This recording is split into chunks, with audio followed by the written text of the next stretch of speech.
And good afternoon. Welcome to NASA headquarters. I'd like to thank everyone from around the field centers who are joining us, some of whom, of course, are being affected by the weather. A couple of centers are closed, in fact, and are watching via NASA television. At any rate, however you're joining us, we appreciate you taking time out of your afternoon to be a part of this first town hall meeting with the NASA Administrator for 2019.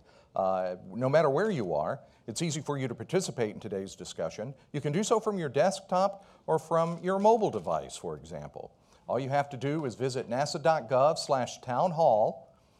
You'll see the town hall with the NASA Administrator. You put in your field center, and then you're able to either ask your own question or vote up and down on questions that have already been posted. And the whole point is to make this as interactive as possible. So again, thank you for joining us. Let us welcome the NASA Administrator, Jim Bridenstine.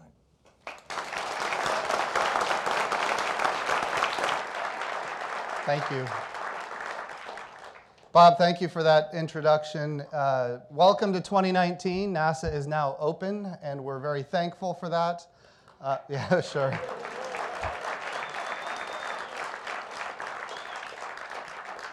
I just want to say, I know how trying the last month has been for so many of you in this room and people who are watching on NASA TV and across the nation who are NASA contractors.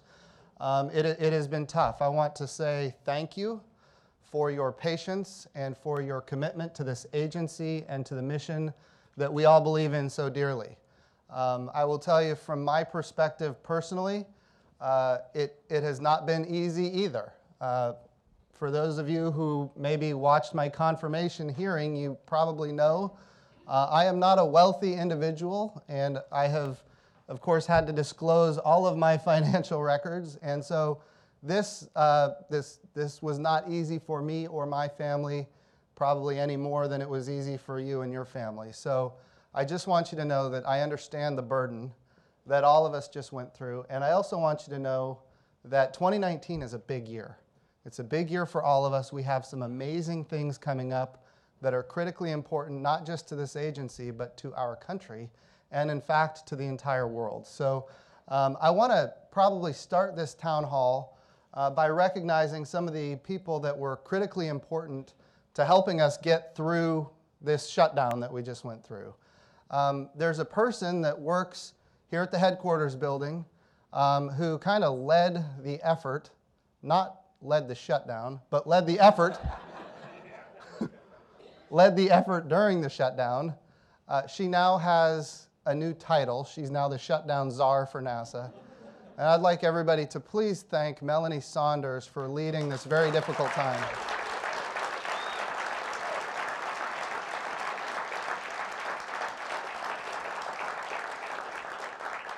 And I'd also like to thank Steve Jerzyk, of course, the Associate Administrator. This effort was maybe different than some of the ones we've had in the past. We did everything we could to preserve as much of the agency as possible during the shutdown that we could legally do during this time. We had some really amazing, quite frankly, achievements during the shutdown. I'm sure most of you in this room watched as we entered orbit around Bennu with the OSIRIS-REx deep space probe, and that particular mission was extremely successful. We're now in orbit around the smallest object in space that we've ever been able to orbit, and we're getting new scientific information that's going to be transformative for the future, and eventually we're going to be doing a return mission with samples from Bennu, which is going to be a great breakthrough, and all of this continued during the shutdown. I would also like to thank those of you that were in this room and, of course, across the agency who were involved in the New Horizons mission that went past Ultima Thule on New Year's Eve, New Year's Day, and the days after. The amazing imagery that came from that captured the imagination of the entire country and, in fact, the entire world. There were some important things during that time that I want to address. We made a decision that in this particular case, these missions were critically important to communicate on and about. And because these missions had communication capabilities that were being done by contractors, and in fact the contractors had been prepaid, we said, let's let them do their job. Flying by Ultima Thule is not a once-in-a-lifetime opportunity. It's a once-in-humanity opportunity. And so we thought it was important to make sure that we turned the spigots on wherever possible, legally, to make sure that we were communicating on these critically important missions. What I'd like to do is really just kind of start by opening up to questions and thoughts and concerns. I know there are a lot of people with specific questions regarding your own personal situation, but there are also questions that are agency-wide. And so what I'd like to focus on now for the town hall, since we're on NASA TV, what are questions that might be agency-wide? And just so you know, I'm sure some of them are going to be sufficiently specific to where I may not have an answer, but we do have some very intelligent people in the front row that are going to be able to assist me as we go through this process. And then after this, just so people who are watching on NASA TV or on the internet understand, after this, we're going to do a headquarters-specific kind of town hall to answer questions specific to the headquarters. And of course, if you have questions specific to your centers across the United States, there will be opportunities for that. Either maybe you've already done it or opportunities in the future. So with that, I'd like to, Bob, just open it up to a few questions. And like I said, if I don't have an answer, I'll find the right person. And a reminder, you hit on it, is that immediately following this, most field centers are doing their own town halls with their center directors to help answer center-specific questions. Absolutely. And we'll kind of handle those in those programs as we can. While I was tap dancing there a couple of seconds, do we have any questions to start off here? Otherwise, I'm going to go to the email questions. Come on, you're not such a bashful bunch normally. Okay, we've got one over here in the back. We'll start there. I recall before the shutdown, there was a website that showed how many agencies and what % of the agencies would be shut down. And NASA topped the list at 95%, I believe, as our employees would be out during the shutdown. I did wonder at the time whether that was a good image to reflect on us or poorly, in the sense that how would the public, general public, reflect on how essential is NASA to the U.S. government if we are 95% furloughed, and wondering how that helps us in, in our image outside if we are. I mean, I understand our situation, but at the same time, I'm wondering, in the essential governmentness of things, how does that reflect on us, even though that's a phenomenal amount of people to not need to have on furlough? That's a great question. I think I'd like to start by saying, number one, I don't think it was, it wasn't 95% of the people that were furloughed. What was it, in the 80%-ish? Lower than 95 is the answer. So I think that maybe we weren't as furloughed as maybe some people think that we were furloughed, because we do have essential functions. Flying the International Space Station is essential. We have humans on board. We have billions, $100 billion worth of American investment on board. And of course, we have to have access to the International Space Station. So commercial crew and commercial resupply, these are missions that have to go forward. So we do have essential functions that absolutely must go forward under the law. We are to protect property and protect human life. And that's what we were focused on as we went through this process. Now, as far as NASA being essential, one of the things I'd like to highlight during my time as the NASA administrator is how NASA affects everybody's lives every day, whether they know it or not. And most people don't know it, but we do. The way we communicate, the way we navigate, the way we produce food and energy, the way we do disaster relief, national security, when you think about banking and the regulation of electricity on power grids, all of these things require capabilities that were either initiated or even still operated by NASA. And that, of course, you talk about increasing crop yields, feeding the world, these kind of things might not get the attention that they ought to get in the public. And so a lot of people don't understand just how vital NASA is to the everyday lives of Americans and, in fact, people all around the world. During the course of my time here, I'm going to do everything I can to make sure that gets communicated. People need to understand that NASA is essential and critical, not just for those of us who work here, but for people across the country and the globe. So we're going to continue to make sure that message gets out. But that's a wonderful question, and certainly something that we need to consider.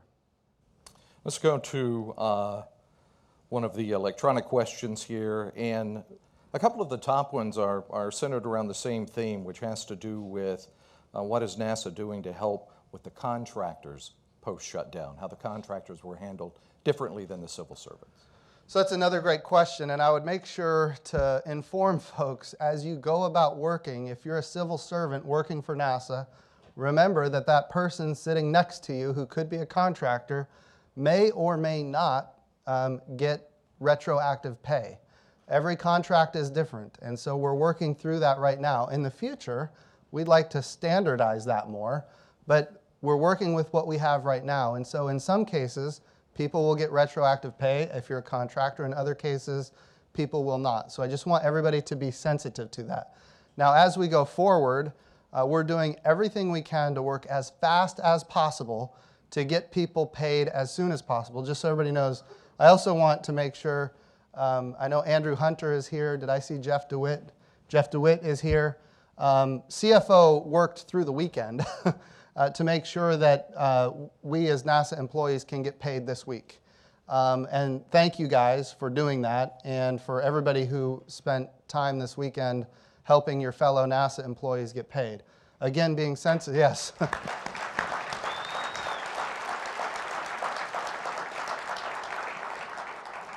Again, being sensitive to those contractors, it is absolutely true that some may or may not get paid, and depending on the contract that they're on is going to depend on how that goes. Melanie, did you want to say a few words on this particular topic, if there's a microphone? Yeah, so the getting the civil servants paid was a very, very high priority, and we had NSSC work through the weekend, HR, CIO, CFO, all working to get that. And if you had travel vouchers in the system, you should have seen those starting to come through too. So contractor payment, civil servant pay, and that for the contractors, as you mentioned, it's case by case. It depends on the particular contract and their and the form of the contract, whether it's fixed price or cost plus or what it is, and then the particular provisions of that contract. So we are trying to take those on a case-by-case basis, encouraging as fair treatment as possible to the extent we can. Remember, those are not our employer. We are the employer of the civil servants, but the contractor companies also sometimes have corporate policy that helps them. So, okay. Another question, Bob? Yes, we got another electronic question. This one calls on your past experience as a member of Congress. What are you doing to help ensure that NASA has full year budgets, not continuing CRs as we move forward? Yeah, so, wow, as a former member of Congress, so this could get me in some hot water.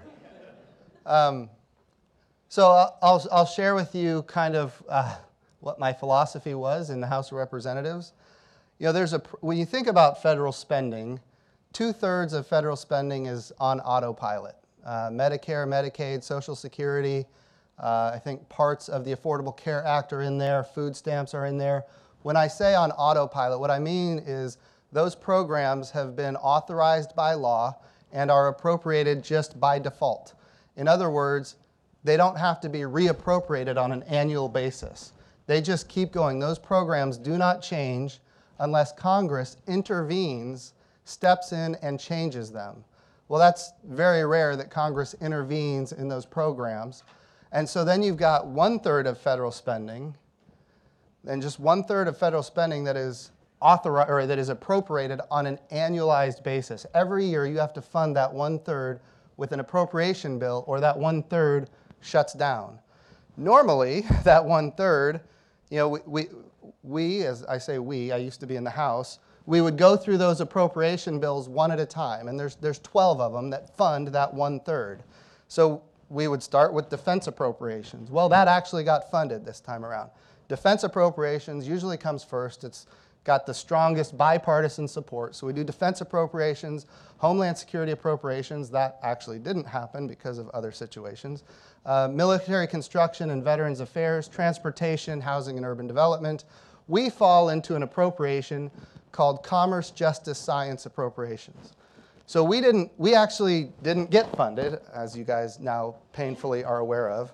We actually didn't get funded in the regular process of doing business because they got hung up on a different appropriation bill, namely the Homeland Security appropriation. So when we think about funding those 12 bills, in my view, if the bill came to the floor of the House and it went through committee and it went through an open amendment process where members of Congress can go and advocate for their position, and if their amendment loses, it loses. If their amendment wins, it wins. That open amendment process, I think, was important. If an appropriation bill went through that process, what we call regular order, and it came to the floor for a final vote after everybody had their amendments heard, I would vote yes. I voted yes on every appropriation bill that came to the floor. Now, what happens is, in many cases, the House will pass a bill and the Senate won't pass it. And then you come up upon something called a government shutdown. In some cases, the Senate will pass a bill and the House won't pass it. Don't want to criticize my Senate colleagues. But at the end of the day, you have to get the House and the Senate to pass an appropriation bill for a specific appropriation, and then it goes to the President for signature. Now, that happened for a number of appropriation bills, but it did not happen for commerce, justice, science appropriations. In my view, as a former legislator, what I would say is going forward, members of Congress need to make sure that the process is the priority. If the process is right, which in many cases it was when I was in the House of Representatives, the process is right, even if what gets embedded in the bill is not to your liking, but the process is right, then you should vote for the bill and fund that particular appropriation bill. If the process is broken, what ends up happening is they take all of those appropriations that didn't pass, and on the last minute, on the last day before the government shutdown, they pass a continuing resolution where you roll everything together as one big bill, and you say, we're going to fund next year exactly as we funded last year. The problem with doing that is when you think about maybe defense appropriations, in one year you might be buying 100 F-35s and 2 cruisers, and the next year you don't need 100 F-35s and 2 cruisers. The next year you need something totally different. But guess what? You're doing a CR, so you're going to buy another 100 F-35s and 2 cruisers. So you're buying things that you don't need, and you're not buying the things that you do need, which is what the problem is with a CR to begin with. So I'm not a big fan of CRs. But what we have to do, as what legislators need to do, in my opinion, is look at the process. If the process is right, and your ideology doesn't win in that process, then you have to say to yourself, okay, well, the process is right, so next year I can fight harder because the open amendment process is still there, and I can go fight for the priorities that I think are important. What I found as a member of Congress is if I went home and I told my constituency that I voted on a bill that had provisions maybe that they didn't like, I could say, look, we had the debate on the floor. It was an open amendment process. Yes, not everything that got into the bill is something that is to my liking, but the process is right, which means next year I can work harder and either get an amendment or kill an amendment that otherwise wasn't to my liking. Again, legislators need to be more committed to the process and not to the particular ideology in many cases. I'm not making any, policy prescriptions for the current situation at all. I'm just kind of sharing with you how we got to where we were. We went through regular order on some bills, and those bills got funded. We get hung up on one bill, and then that ultimately ends up in NASA getting shut down. More than you probably ever wanted to know. Any questions here in the audience? Just checking. You're going to make me go back to the, okay, one in the very back. We'll do that, and then we'll go back to the electronic ones. How was NASA cybersecurity affected by the shutdown? Renee, that sounds like a good one for you. Okay. You got to be confident, Renee. Well, we ordered things. We ordered things in risk priority and to a tolerance of coming back for the first day. So Renee Wynn, NASA CIO, and please let me get to my car every day. I like to go home because I don't intentionally like to torture anybody, but we do have to protect your data and we have to protect the integrity of all the data that NASA gets and shares. And that is our main driver in cybersecurity, is you and our name, our reputation, which is through our data and the science and engineering, mathematics, and technology discovered through that. So while we were shut down, cybersecurity in the most part was fully functional. And I say in the most part because we also had to think about funds conservation. And so while cybersecurity is important, there are things that are more important than other things. And so the order that we took was roughly this. One is our Security Operations Center, which is always 7/24/365. No snow stops them from coming in and taking care of and monitoring what's going on in our networks. They would research incidents, and we had on average an incident a day. Please stop losing your devices. That was a public service announcement there, sorry. And so our monitoring capability maintained its presence. And then Patch Tuesday, thanks to Microsoft for that, but it helps all of us communicate. We are issued a series of patches, and they come in what I'll call tiers. Every high and critical patch was pushed out to this agency. And so that we would then be able to deal with small elements of functionality, and we held back on what's considered our medium and low priority patches. Patience, those will come, but we felt we always had to have in our mind protection and your first day experience.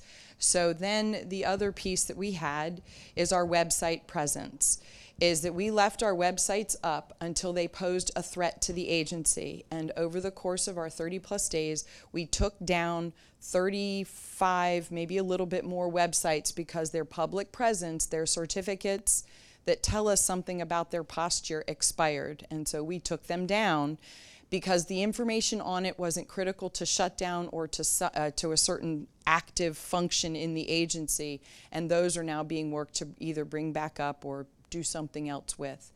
And then the final thing we had, or actually a couple of different things, is we had software that was expiring in the agency every single day.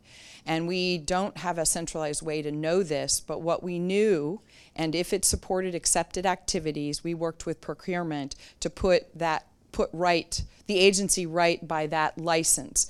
Why is that a cybersecurity issue? If you don't have a license for your software, you're not getting the patches.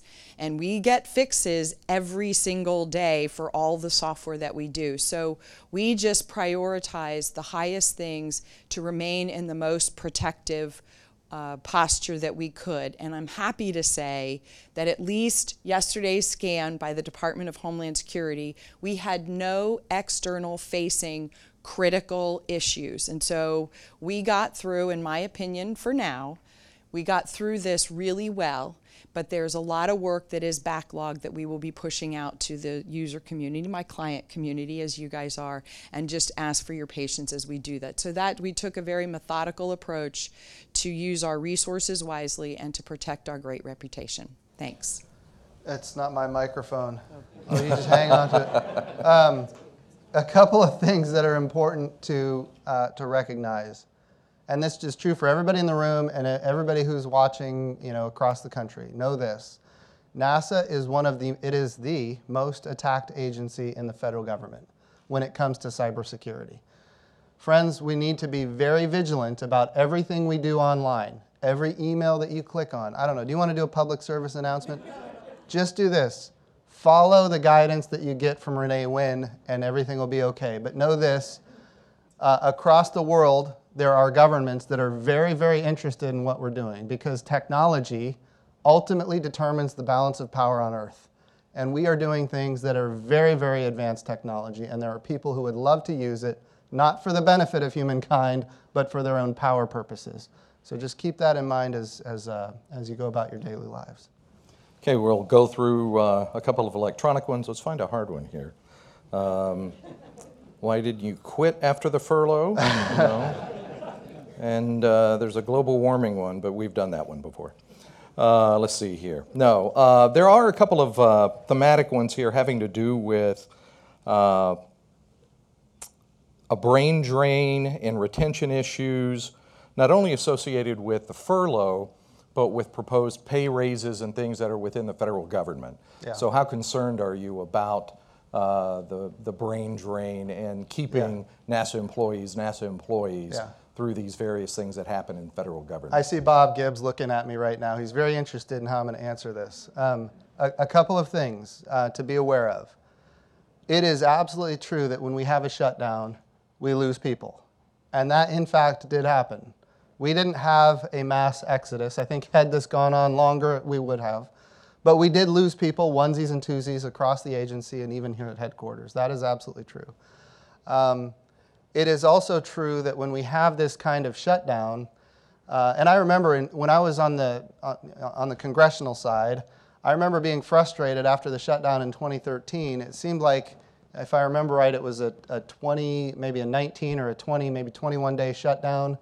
And the time it took to get back into order was much longer than 19, 20, 21 days. Why does it take longer to get back into order after a shutdown? And the answer now that I can see on this side is very clear. We have contractors across this agency that are contracted to do work, specific work for NASA. And in some cases, when they don't get paid, those contractors take that very talented, human capital and they put it on other projects for which they are getting paid.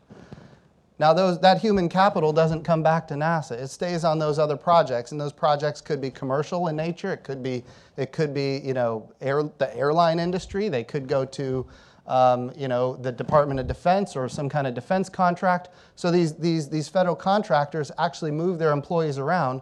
So when we shut down, they don't get paid. They move their employees. Now, when we get back open, we have to hire new people or try to figure out how to get people back on the contracting side. So it is not a one-for-one delay. One day of shutdown does not equal 1 day of getting back into business. And I think that's sometimes not understood. At least it wasn't understood by me when I was on the congressional side. But as we go forward, I'm going to have to be communicating that we did lose people on the contractor side. Certainly we lost people at NASA.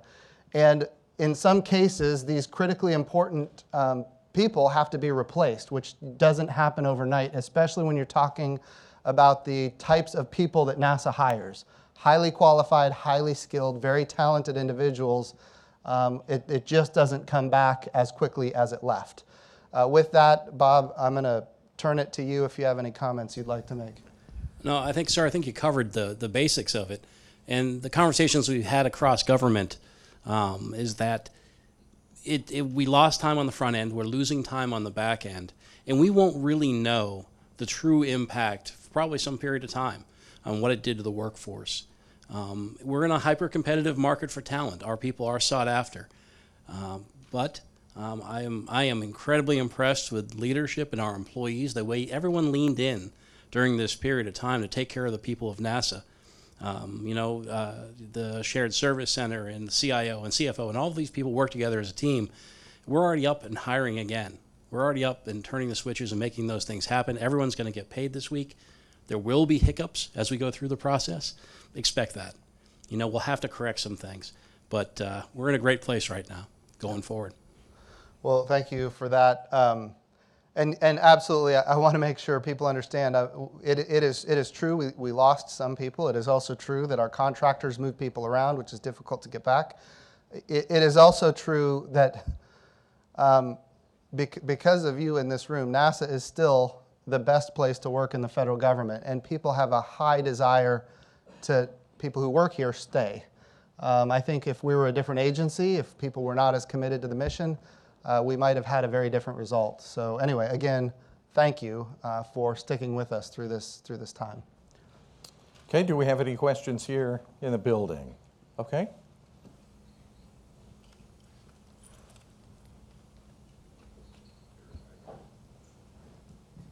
Thank you. So as you mentioned, some contractors may get paid, some contractors may not. We as individuals don't really have any way of knowing who will and who won't. One of the questions on the list that I saw, and I think was a really good idea, is there some way those of us who are fortunate enough that we will get paid, could start a GoFundMe campaign or something like that and find out who's not getting paid and help them out a little bit? So that's my question.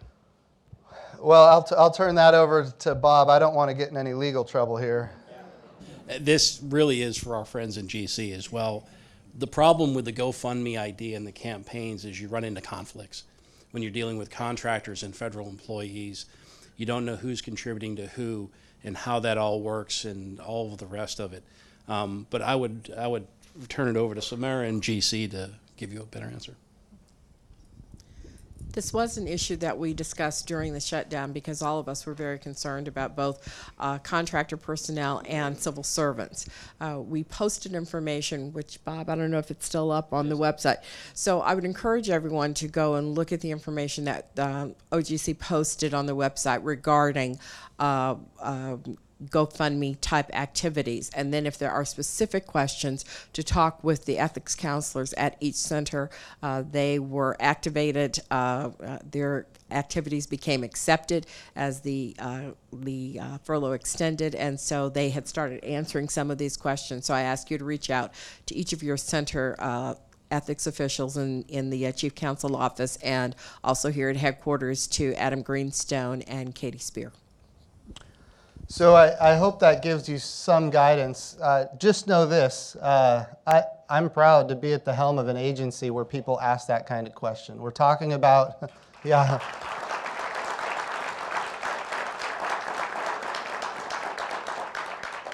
We're talking about people helping other people. We're one NASA family. We're all trying to accomplish the same mission. And I think it's a wonderful question to ask. And certainly, again, follow the guidance of Sumera, our chief counsel, and of course she's saying people, across the country at your centers, talk to your ethics professionals and talk to your counsels back wherever it is you may be, and see what you can do. Now, I am not advocating for that.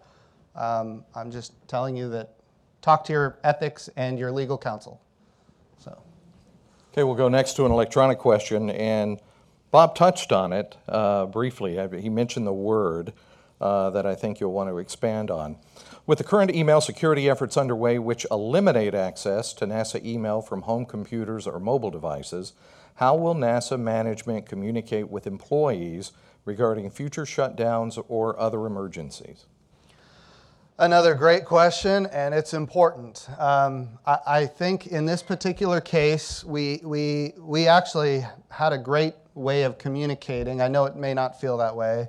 But the NASA People website, for all those people who are working on the NASA People website, making sure that we're getting the information out to keep people up to date, I think that it has been considered by other agencies as the gold standard, and that's a very positive thing. So NASA People is the website. Should we ever go through this again, of course, we're all praying and hoping that we don't, but that's I think a great direction to go. It's also true that I did some social media communication on important things, but probably not as much as I could have as the administrator. And I think going forward, using just the administrator's social media to communicate, I think is an opportunity that I need to take better advantage of in the future.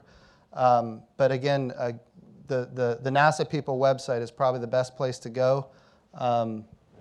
Let's see. Bob, did you want to communicate on that?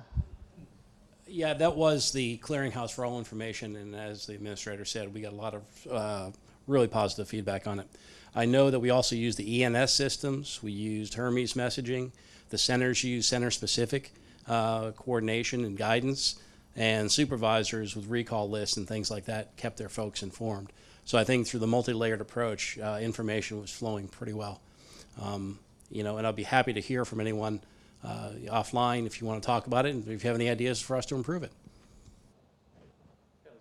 For a question, and then we'll do one more after that.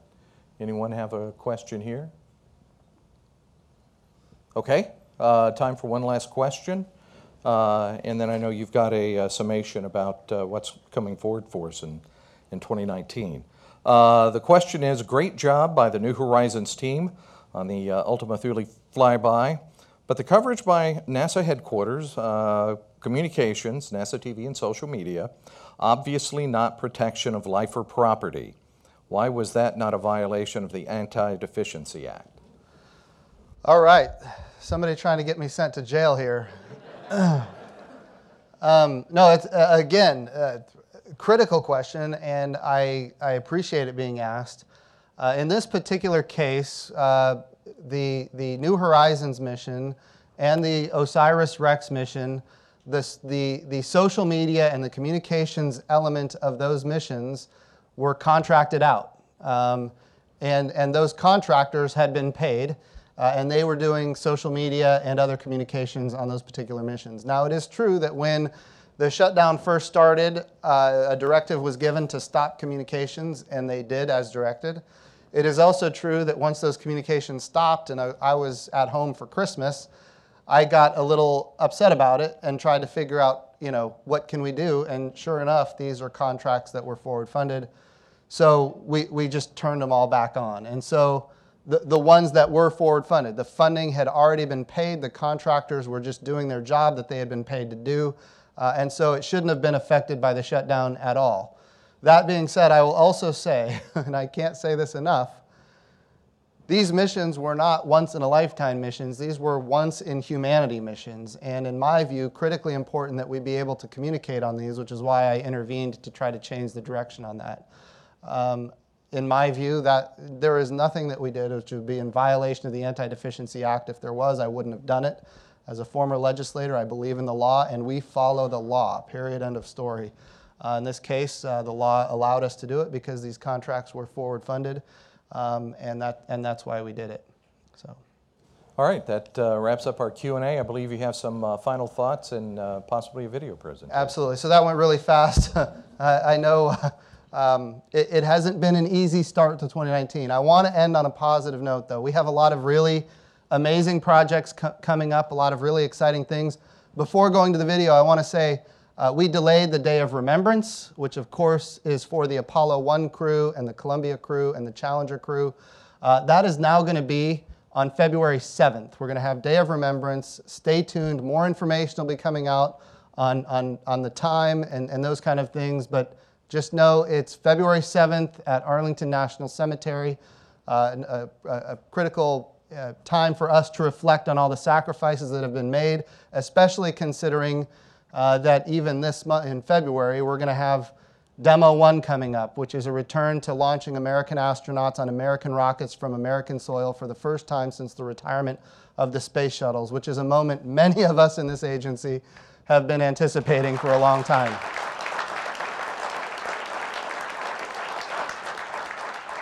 So we have a lot going on. Of course, human spaceflight is a small piece of everything NASA does, and we've got a great video that we'd like to tee up and show to the NASA family what we can expect in 2019. It's one small step for man, one giant leap for mankind.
So we've got a lot ahead of us. I just want to reiterate how grateful I am for everybody's commitment to the agency and the hard work that we have ahead of us. Keep the faith. We've got amazing things to do this year. And I'd also like to say, in closing, for those of you that are here at the headquarters, we're going to do a town hall for just the headquarters folks immediately following this broadcast on NASA TV. Bob, to you for the close. No, you actually hit it. Wanted to remind everyone, don't leave. Because we've got the headquarters meeting following this. And of course, we've got follow-on events at the field centers with your center directors there. So thank you for joining us. Have a great afternoon and be safe out there.